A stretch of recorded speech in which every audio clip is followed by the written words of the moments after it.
How many people have to be sold on your home before it closes? The answer might surprise you.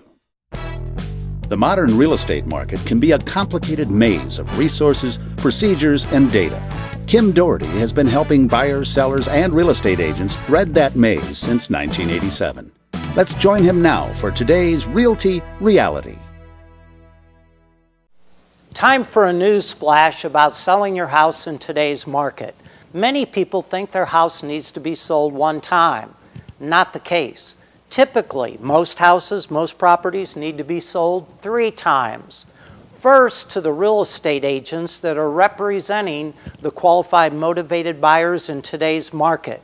If those agents don't see the property as a good value for their client, they will move on fast.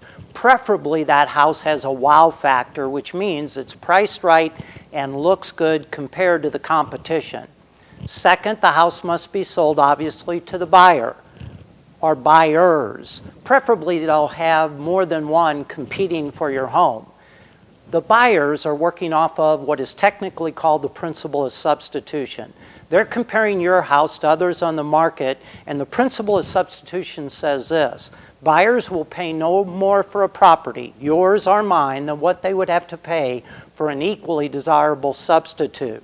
So remember, the buyer needs to say, we're in, looks good to us. And the third group that it needs to be sold to is the appraiser that's representing the buyer and the lender that the buyer went to. So let's add them all up. It needs to be sold not once, but 3 times. First to the real estate community, then to the buyer, then to the appraiser representing the buyer and the lender. Keep this all in mind when you price and position your home in today's real estate market.